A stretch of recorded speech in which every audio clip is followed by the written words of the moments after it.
Down, drill sergeant! Go! Why did you put that weapon together so quickly, Gump? You tell me to, drill sergeant. Jesus H. Christ.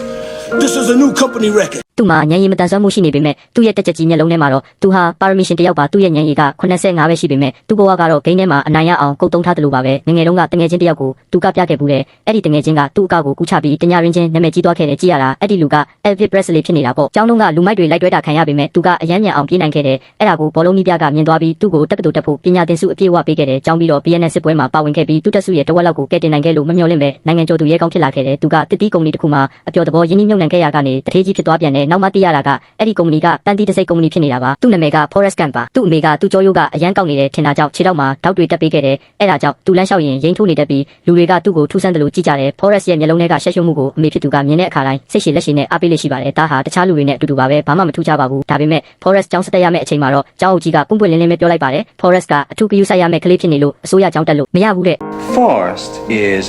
right here. အစိုးရကျောင်းတက်ဖို့ဆိုရင်အနည်းဆုံးဉာဏ်ရည်80ရှိရမယ်သူကတော့အထူးကျောင်းကိုပဲတွားရလိမ့်မယ် Forrest ကိုကျောင်းကောင်းကောင်းမှာထားနိုင်ဖို့အတွက်သူ့အမေကစတေးခဲ့ရပါတယ်တခုခုတော့လုပ်လို့ရမှာပါရှင်က Mr. Gat လား Mr. Gat ကအားလက်ရက်ခီးထွက်နေပါတယ်ရှင်အဲ့ဒီညမှာပဲသူမဟာကျောင်းအုပ်ကြီးကိုအောင်မြင်အောင်နားချနိုင်ခဲ့ပါတယ်မင်းအမေကမင်းပညာရေးအတွက်တကယ်ကိုဂရုစိုက်တာပဲငါသားရကျောင်းအုပ်ကြီးပြန်သွားတော့မှ Forrest ကသူ့အမေကိုအဖေကအားလက်ရက်ခီးထွက်နေတယ်ဆိုတာဘာလဲလို့မေးပါတယ်အားလက်ရက်ဆိုတာတနေရာကိုတွားပြီးပြန်မလာတော့တာမျိုးပေါ့တားရဲ့ Forrest ကသူ့အဖေဘယ်လိုပုံစံလဲဆိုတာမသိပါဘူးသူသိတာကတော့သူ့အမေမှာတနိုင်ငံလုံးကလူတွေလာငားနေကြတဲ့အင်ကြီးတစ်လုံးရှိတယ်ဆိုတာပါပဲအိမ်ကခန့်ဝင်နေပဲသူတို့သားမီးနှစ်ယောက်အဆင်ပြေပြေနေထိုင်ခဲ့ကြပါတယ်တနေ့မှာတော့ဂီတာတစ်လုံးနဲ့လူငယ်တစ်ယောက်ရောက်လာခဲ့တဲ့ Forrest ကခြေထောက်တောက်ကြီးတွေနဲ့ကပ်ပြခဲ့ရကနေအဲ့ဒီလူက Forrest ရဲ့အကကိုယူသုံးပြီးတညတွင်းချင်းမှာပဲကဘာကျော်စူပါစတာတစ်ယောက်ဖြစ်သွားခဲ့ပါတော့တယ်